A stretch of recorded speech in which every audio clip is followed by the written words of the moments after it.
Fala galera, você está ouvindo o podcast Juventude da Igreja Presbiteriana em Planaltina de Goiás.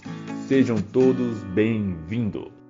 Podcast cristão de conteúdo bíblico sobre os alicerces da fé reformada. Com reflexões bíblicas, bate-papos, assuntos atuais e muita música. Para a galera da mocidade, juventude, adolescência, rapazes, boys and girls, Vem com a gente!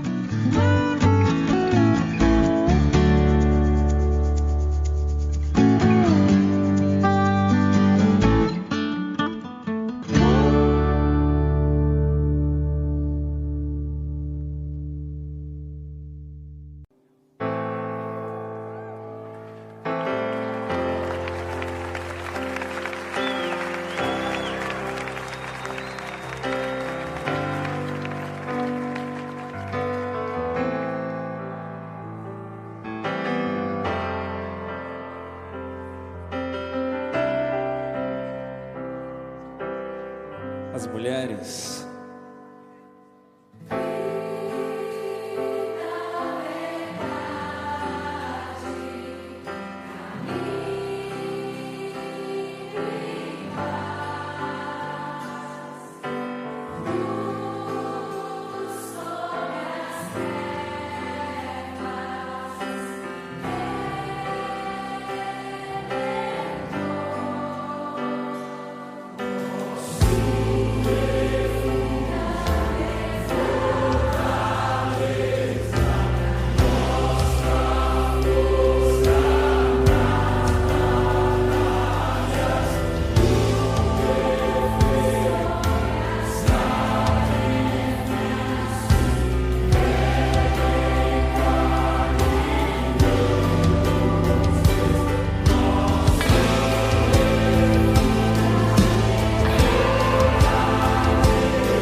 Você ouviu a música do Projeto Sola, da vida, o melhor.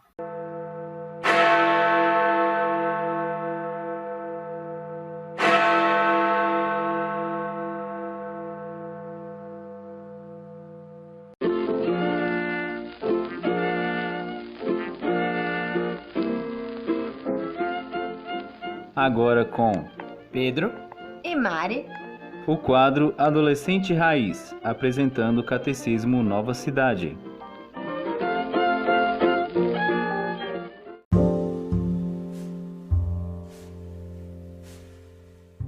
Pergunta 1. Qual é a nossa única esperança na vida e na morte? que não somos de nós mesmos, mas pertencemos de corpo e alma, na vida e na morte, a Deus e ao nosso Salvador Jesus Cristo. Romanos capítulo 14, versículos 7 a 8 diz assim: Porque nenhum de nós vive para si, e nenhum morre para si.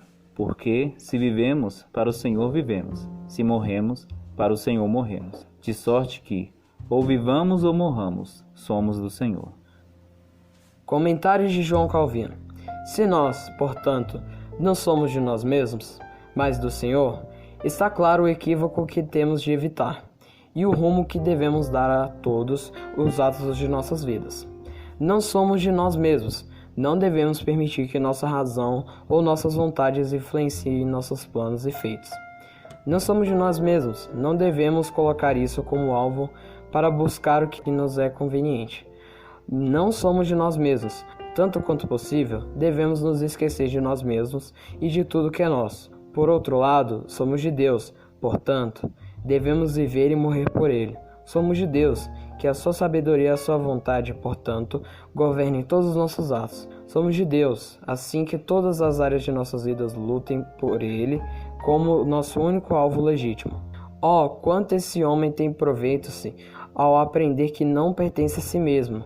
Retire o domínio e o governo de sua própria razão para entregá-los totalmente a Deus. Pois consultar nosso interesse egoísta é a peste que leva mais efetivamente à nossa destruição.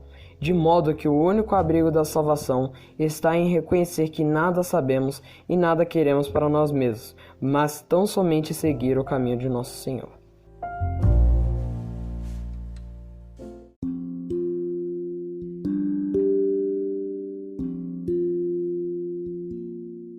Comentários de Tim Keller. A certa altura de seus escritos, João Calvino expõe a essência do que significa ter uma vida cristã. Ele diz que poderia fazer uma lista de mandamentos que devemos guardar ou de todas as características que deveríamos demonstrar, mas em vez disso, quis ater-se ao motivo e ao princípio básico do que significa ter uma vida cristã. O motivo básico é que Deus enviou seu Filho para nos salvar pela graça e nos adotar em sua família. Agora, por causa dessa graça, em agradecimento, queremos ser semelhantes ao nosso Pai. Desejamos a semelhança familiar. Queremos ser como nosso Salvador. Desejamos agradar ao nosso Pai.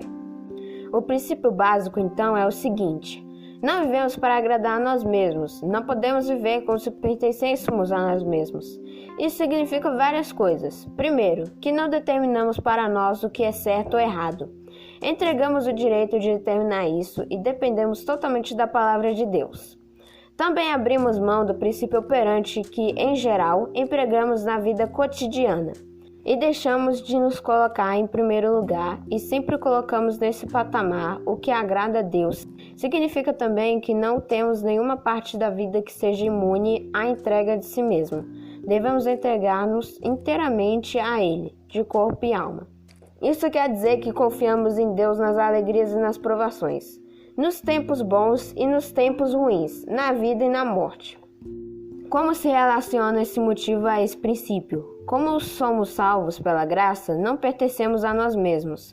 Certa vez uma mulher me disse: se eu soubesse o que era que salva pelo que eu fazia, se eu contribuísse para a minha salvação, Deus não poderia pedir nada de mim porque eu teria dado a minha contribuição. Mas, se eu fui salva pela graça, por pura graça, então não existe nada que Ele não possa pedir de mim.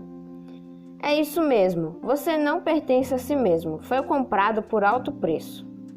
Há alguns anos, ouvi um pregador cristão dizer: como é possível lidar com alguém que se entregou totalmente a você sem se entregar totalmente a Ele? Jesus se entregou totalmente por nós. Agora nós também devemos nos entregar totalmente a Ele.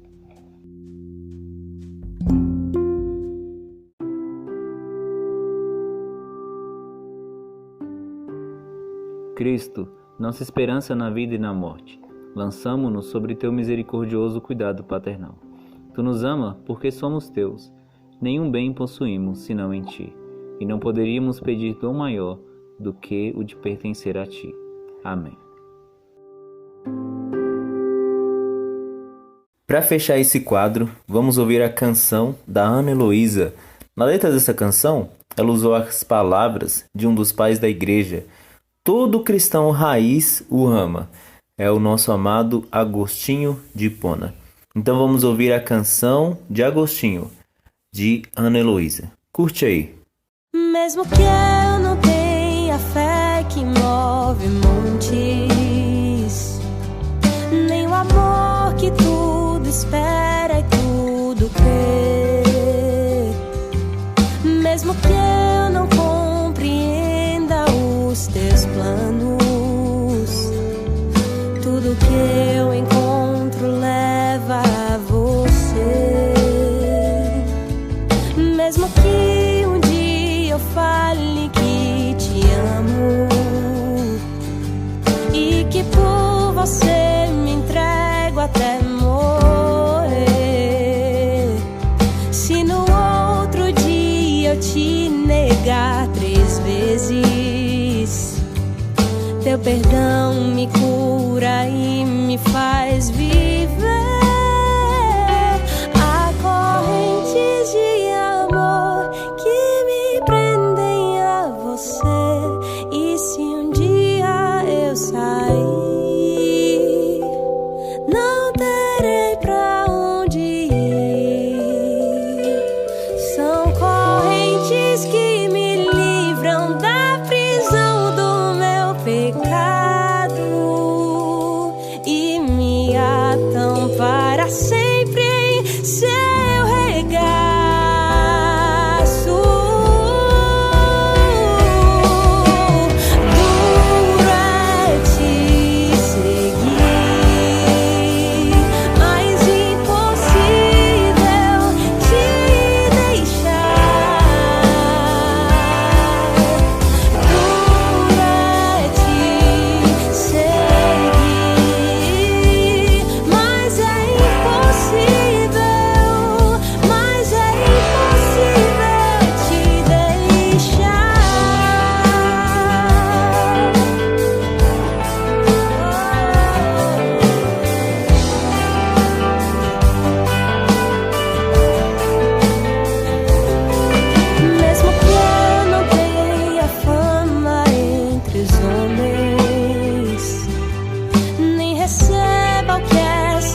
A palavra do Senhor em 1 Reis, no capítulo 3, a partir do versículo 5, diz assim: Em Gibeão apareceu o Senhor a Salomão de noite em sonhos.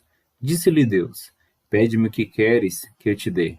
Respondeu Salomão: De grande benevolência usaste para com teu servo Davi, meu pai, porque ele andou contigo em fidelidade, em justiça e em retidão de coração perante a tua face. Mantiveste-lhe esta grande benevolência e lhe deste um filho que se assente no seu trono, como hoje se vê. Agora, pois, ao Senhor, meu Deus, tu fizeste reinar teu servo em lugar de Davi, meu pai. Não passo de uma criança, não sei como conduzir-me. Teu servo está no meio do teu povo que elegeste, povo grande, tão numeroso que não se pode contar. Dá, pois, ao teu servo coração compreensivo para julgar a teu povo, para que prudentemente discirna entre o bem e o mal. Pois quem poderia julgar a este grande povo? Estas palavras agradaram ao Senhor, por haver Salomão pedido tal coisa. Disse-lhe Deus: Já que pediste esta coisa e não pediste longevidade, nem riquezas, nem a morte dos inimigos, mas pediste entendimento, para discernires o que é justo, eis que faço segundo as tuas palavras. Dou-te coração sábio e inteligente, de maneira que antes de ti não houve teu igual, nem depois de ti o haverá. Que oportunidade única! O Deus Criador do Universo, de todas as coisas, que pode fazer tudo conforme a sua vontade, está aqui, diante de Salomão, e diz a ele: pede o que você quiser. Salomão era um jovem, tinha em torno de 20 anos. Nós podemos imaginar o que um jovem de 20 anos poderia pedir a Deus se Deus dissesse a ele: pede o que você quiser. A lista é infinita daquilo que os jovens hoje desejam e que queriam que acontecesse de um estalar de dedos. Mas Salomão não coloca diante de Deus seus anseios pessoais, ou melhor ainda, os seus desejos egoístas. Ele pede a Deus sabedoria. Ele pede a Deus capacidade para honrar o lugar onde Deus o colocou por graça. Ele pede a Deus capacidade para liderar e julgar aquele povo que está diante dele. Salomão é rei, e como um rei ele se vê incapaz, porque nas suas próprias palavras ele disse: eu sou como uma criança e olha o tamanho deste povo que o Senhor escolheu, então me dê sabedoria. Imagine se Deus chegasse até você e falasse a mesma coisa: pede o que você quiser. Aonde estaria o desejo do seu coração para expressar diante de Deus a sua vontade? Não é difícil descobrir qual o desejo do seu coração. Pense na sua imaginação. Para onde os seus pensamentos flutuam e caminham sem que você faça esforço para isso. Aquelas coisas que você sonha acordado e imagina tendo, obtendo e conquistando e desfrutando. Será se os seus desejos estão alinhados ao desejo de Deus? Mas você pode pensar: eu não teria essa oportunidade que Salomão teve. Pelo contrário, nós temos essa oportunidade. E essa oportunidade se chama oração. Mas é simples assim? Eu pedirei e Deus me dará, como foi com Salomão? Depende de como você vai pedir. Tiago diz, lá em Tiago capítulo 4, versículo 3, que quando pedem, não recebem, pois pedem por motivos errados, para gastar em seus prazeres.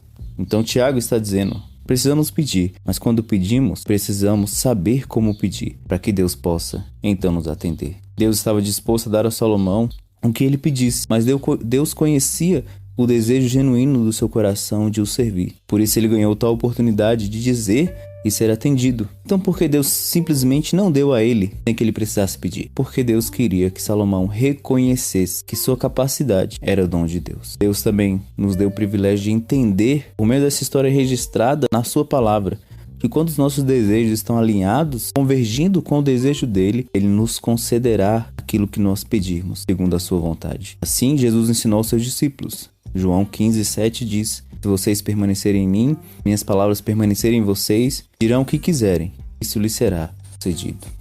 Que maravilha! Um Deus que nos ouve, nos atende. Então, a minha oração é que seu coração se alinhe aos céus, suas orações sejam transformadas e você desfrute do favor de Deus. Ei, jovem, se você não escreve mais cartinhas para o Papai Noel, também não espere encontrar o gênio da lâmpada mágica, seus 3 pedidos. Você nunca terá a manopla da joia do infinito para resolver tudo em um estalo, mas conheça e se renda ao Deus Criador de todas as coisas. Na palavra, você pode entender quem Ele é e se relacionar com Ele por meio de Cristo, o único mediador, e suplicar o seu favor e receber dele a graça de ser atendido, porque Ele quer ser glorificado em sua vida. Eu encerro dizendo aquilo que está lá em Efésios 3:20. Toda a glória seja a Deus, que por seu grandioso poder que atua em nós, é capaz de realizar infinitamente mais do que poderíamos pedir ou imaginar. Conheça a Deus, alinhe o seu coração a dele e suplique. E agora a canção do Purples, Grandioso Deus.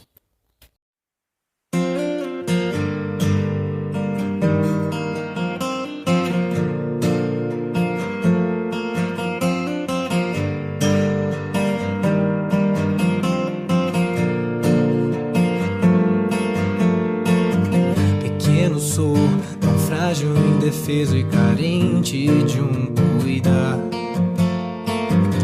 Pecador, tentado a viver por mim mesmo e tropeçar. Perto de ti eu reconheço o quanto eu te necessito, Deus. Tua presença faz do meu temor mais força em ti, pois grandioso és, Deus, bem maior que o que possa me abalar. Tu és ator e forte meu, perto assim eternamente quero estar. Que seja bem mais de ti e menos de mim, que cresças eu diminua sempre mais de ti e menos de mim, grandioso Deus.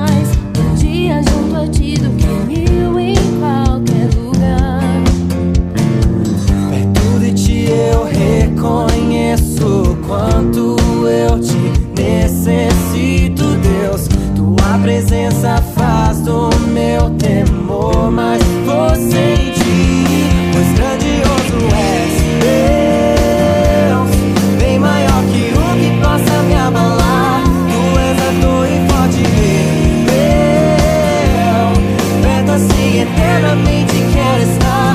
Que seja bem mais de ti e menos de mim, que cresças eu diminua sempre mais de ti. Grandioso Deus, bem mais de ti e menos de mim, bem mais de ti e menos de mim, bem mais de ti e menos de mim, bem mais de ti e menos de mim, bem mais de ti, menos de mim, bem mais de ti e menos de mim, bem mais de ti, menos de mim. Pois grandioso és, Deus, bem maior que o que possa me abalar. Tu és ator e forte meu, perto assim eternamente quero estar. Que seja bem mais de ti e menos de mim, que cresças eu diminua sempre mais de ti e menos de mim.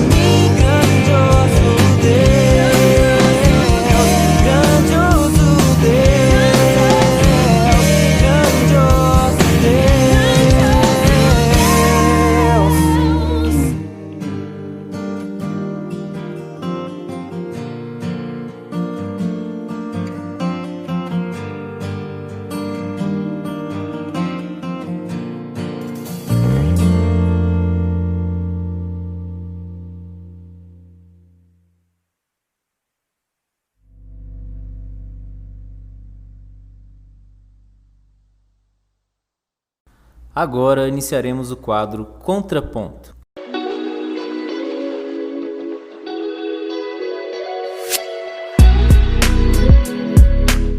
Contraponto é um bate-papo, onde abordaremos os temas atuais a partir de princípios cristãos. Hoje o tema é sobre os limites da comunhão, adoração, liturgia e culto no universo virtual. Com a pandemia e o isolamento social, a igreja precisou fazer um movimento de atividades à distância. Então, as redes sociais foram o meio de saída para a continuidade à distância das atividades da igreja, cultos, EBDs e os demais encontros da igreja. No início houve a adesão surpreendente dessas atividades online. O número de lives foi fora de série, mas com o tempo se tornou cansativo e indiferente. E parece que até mesmo contrário à natureza da própria atividade fazê-la à distância. Esse período prolongado acabou por criar novos hábitos. Então o retorno limitado das atividades da igreja dentro dos protocolos tem sofrido pela falta de adesão e compromisso. Então, o que esse período revelou acerca da nossa comunhão? Ela é sólida e profunda ou superficial e frágil? Quais os perigos que ainda enfrentamos? Quais pensamentos enganosos rondam o coração dos cristãos? É possível ser crente à distância? Existe culto online? Podemos ou não correr riscos? É sobre isso que iremos conversar agora no quadro Contraponto.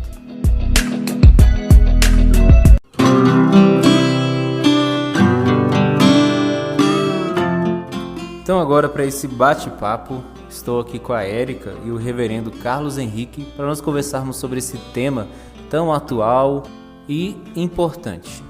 Olá, Érica, tudo bem? Olá, Maílson, tudo bem? Olá, pastor. De fato, esse assunto ele é muito importante, né? Espero que nós consigamos esclarecer alguns pontos relacionados a esse tema.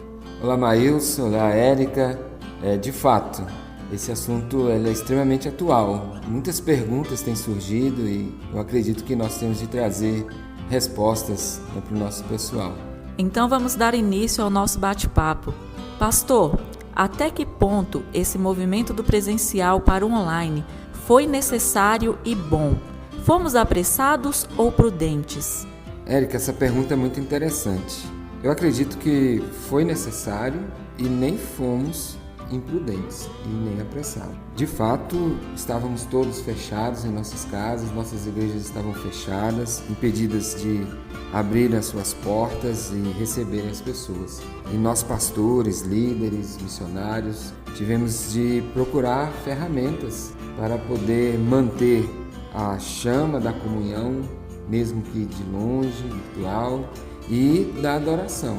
É certo que não existe culto online, mas existe uma transmissão de culto online. Eu acredito que foi oportuno, que foi necessário, sim, que nós fizéssemos esse caminho do presencial para o online, uma vez que as igrejas estavam fechadas. Verdade, pastor. Lá em Alto Paraíso, na Vila São Jorge, onde eu estava responsável pela congregação, todo o turismo fechou, as escolas, então a igreja fez parte dessa cooperação, né, social para que nós pudéssemos, no primeiro momento, refrear o contágio, né?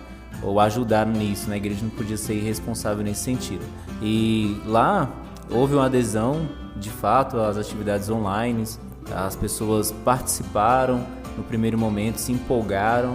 E como foi aqui em Planaltina de Goiás? Houve a mesma aderência? O pessoal interagiu com aquilo que foi proposto pela igreja? Então, Maílson, é bem por aí mesmo. Aqui em Planaltina de Goiás, as coisas também tiveram que ser bem rígidas por causa dos riscos de contágio entre as pessoas. Nós não poderíamos transformar a igreja num local de disseminação do vírus. Ficamos sabendo de histórias terríveis, de coisas que aconteceram em igrejas. Então nós, de fato, contribuindo para o momento, né, para que a cidade não tivesse um boom ainda maior de contágio entre as pessoas, de pessoas enfermas, né? Nós participamos, não nos sentimos perseguidos porque tivemos que fechar a igreja, nada disso, mas simplesmente optamos por participar por precaução, cuidado das pessoas da igreja e participação na vida da cidade. E quando nós fomos para o online foi muito interessante, porque particularmente eu não tinha contato com esse universo, não conhecia nada, então peguei o meu computador, o celular da minha esposa e fomos lá fazer algumas lives, fazendo aula de escola dominical, fazendo estudos e com o tempo fomos criando um pouco mais de coragem e fazendo o culto na sala da minha casa e transmitindo e a adesão foi muito boa, muitas pessoas assistiram, gostaram, pessoas que não são da nossa comunidade passaram a assistir, acompanhar a igreja, pessoas de outros estados, então foi uma adesão muito interessante nesse primeiro momento. Depois deu uma estabilizada, mas a adesão foi interessante e creio que essa ferramenta continuará sendo utilizada na vida da igreja daqui para frente.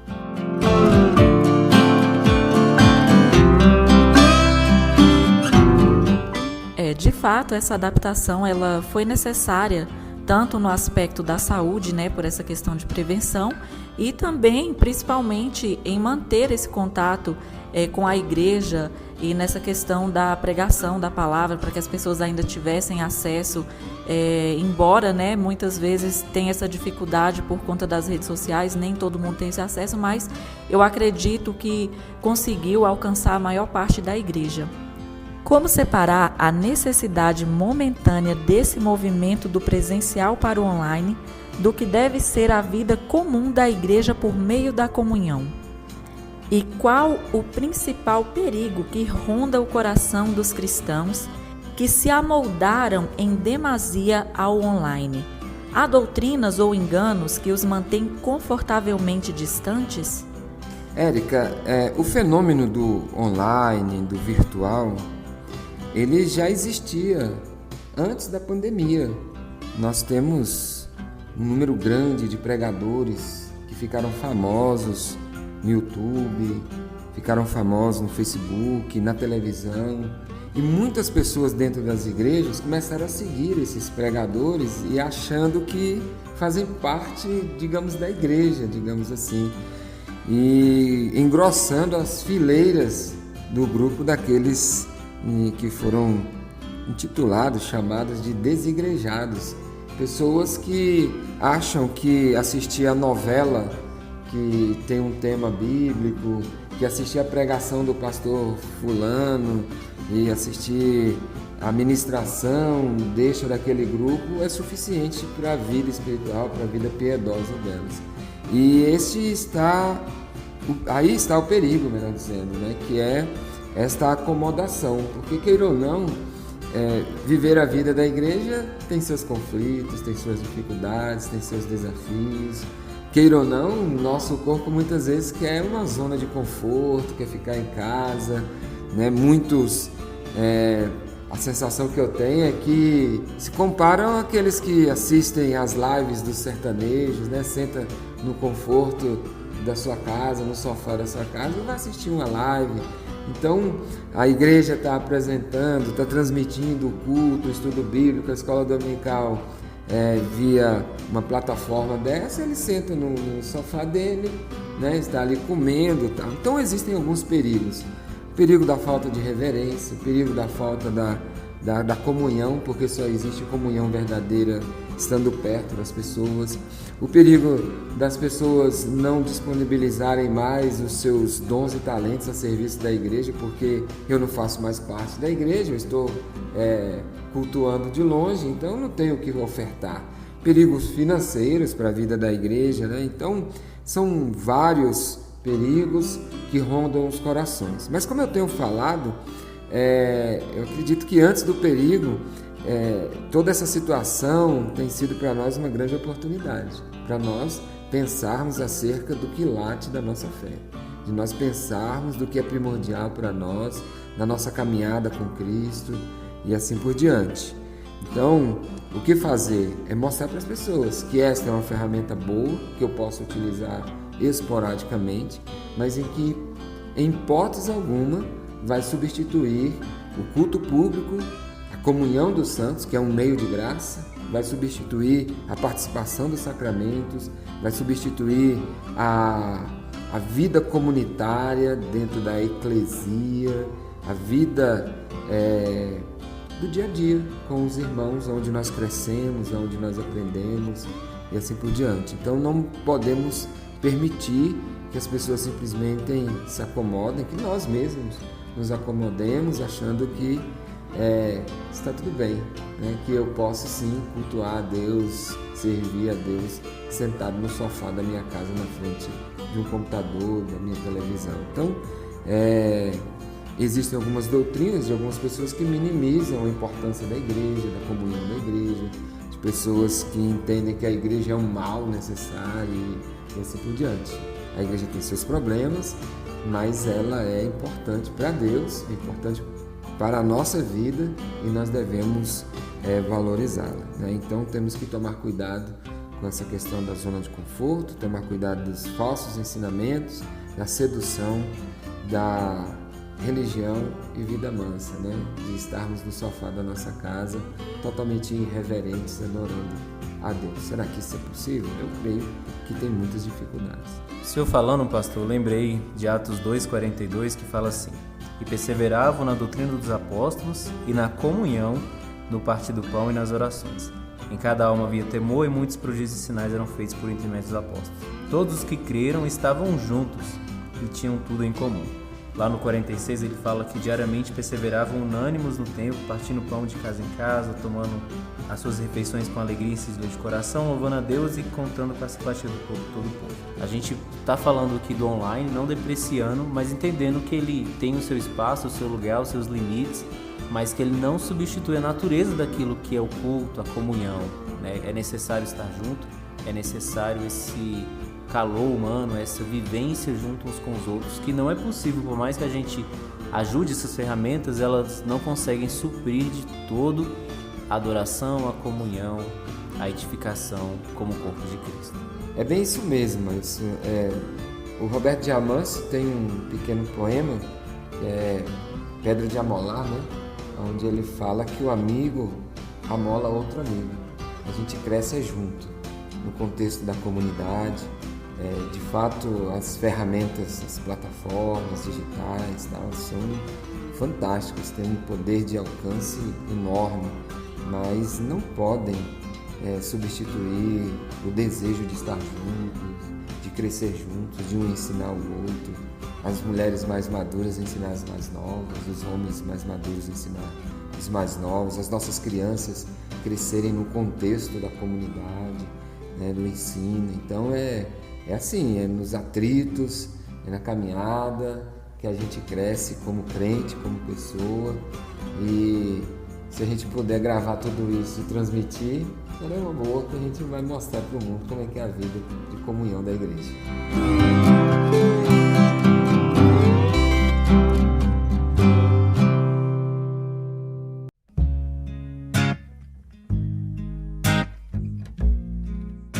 E como voltar? Como vai ser de agora em diante?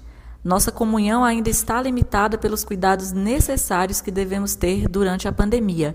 Mas quais oportunidades temos que nos dão meios de desfrute e aprofundamento dessa comunhão?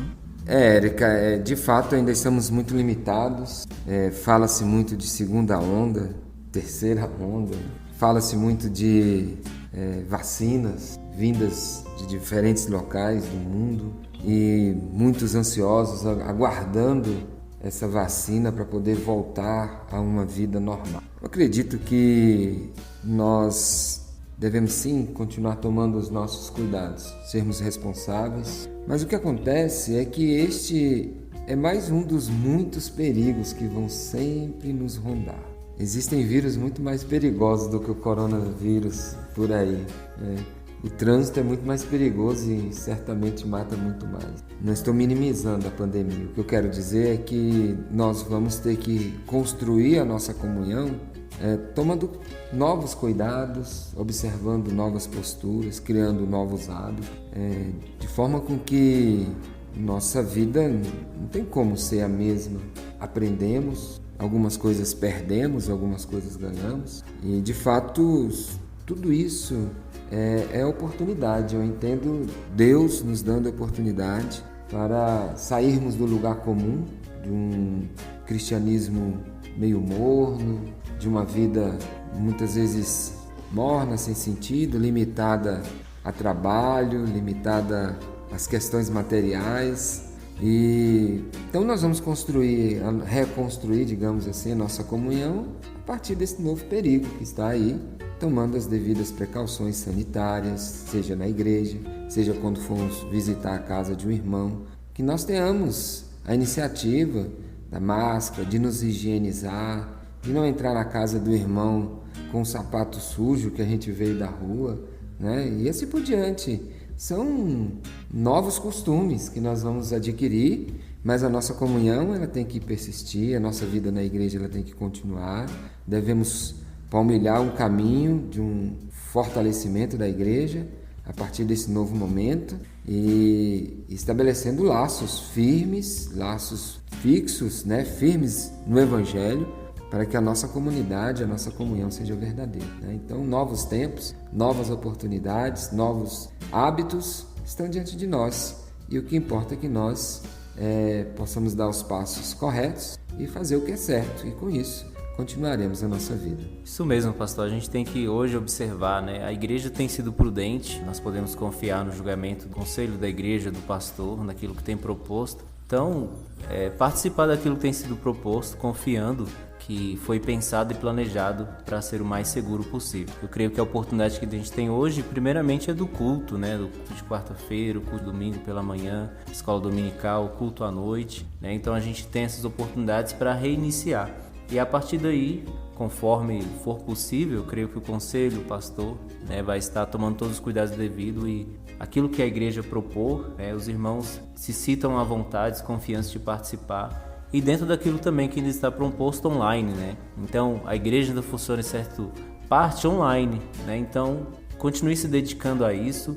Nós falamos aqui que é uma ferramenta que não traz a plenitude daquilo que é a comunhão cristã, mas ela edifica, ela abençoa. Então, é continuar se prontificando naquilo que a igreja tem proposto, sabendo que a igreja tem sido sempre cuidadosa naquilo que tem proposto para a igreja, para os irmãos.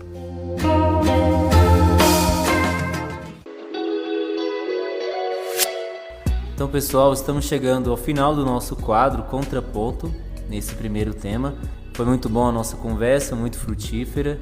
Tinha muito mais coisa para falar, mas o nosso tempo aqui é limitado, né? Mais daquilo que foi proposto. Foi muito bom. Eu agradeço ao reverendo Carlos Henrique e à Érica que estiveram aqui conosco nesse bate-papo. Eu que agradeço, Maílson, e mais uma vez fica provada a importância da ferramenta, né? Essa conversa nossa em meio digital certamente alcançará bastante pessoas, né? Então agradeço, lembrando que zelo não é pânico, não é medo, não é covardia, é responsabilidade. Então vamos voltar com zelo, com responsabilidade, tomando conta da vida um do outro, zelando um pelo outro. Que Deus nos abençoe a nossa igreja, a Igreja Presbiteriana Filadélfia, que seja de fato uma comunidade firmada no amor de Cristo, a serviço do Reino. Muito obrigado. Obrigada, Maílson, pelo convite. Foi muito bom estar aqui com vocês nesse bate-papo. E é isso aí, galera. Vamos retornando aí às atividades da igreja com todo cuidado, né? E que Deus nos abençoe. E obrigado, pastor, pela participação e até a próxima. Esse foi o nosso quadro Contraponto. Se você ficou com alguma dúvida, tem alguma pergunta, você pode estar falando diretamente com o pastor Carlos. E também, se você tem alguma sugestão do próximo tema, nós podemos acolher as suas perguntas, as suas dúvidas. Então, até a próxima no nosso quadro Contraponto.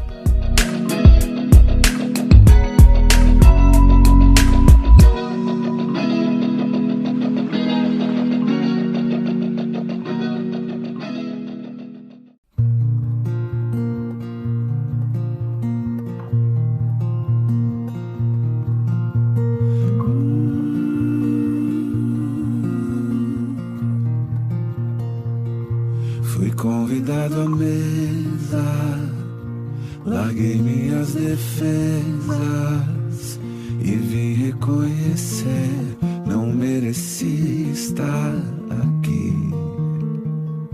Comigo eu trouxe amigos, felizes ou feridos, gente que escutou esse chamado e aceitou. E é tão bom saber que há lugar aqui. A graça nos chamou pra mesa do Senhor. Há lugar na casa, há perdão na casa.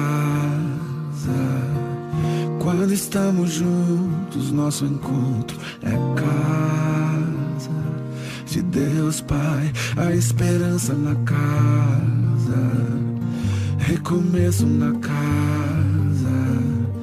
Reunidos nele, nosso encontro é casa de Deus Pai.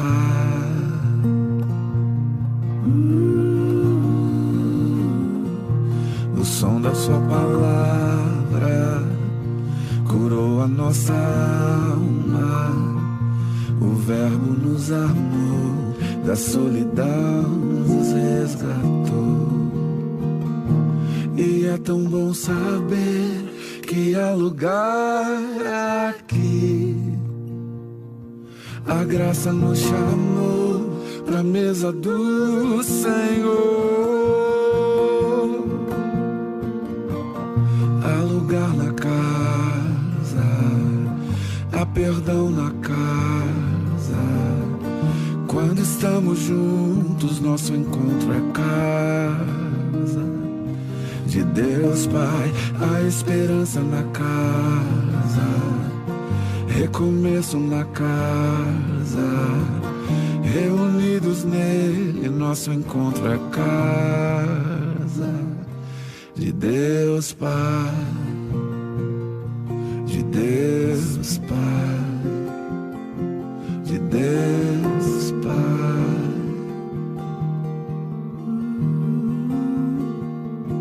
Do meu Pai, do teu Pai, do nosso Pai.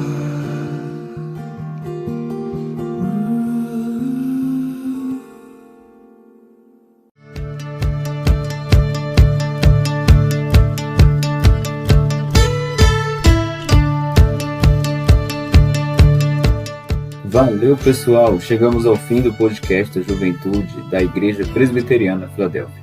Esperamos que as reflexões e canções tenham abençoado a sua vida.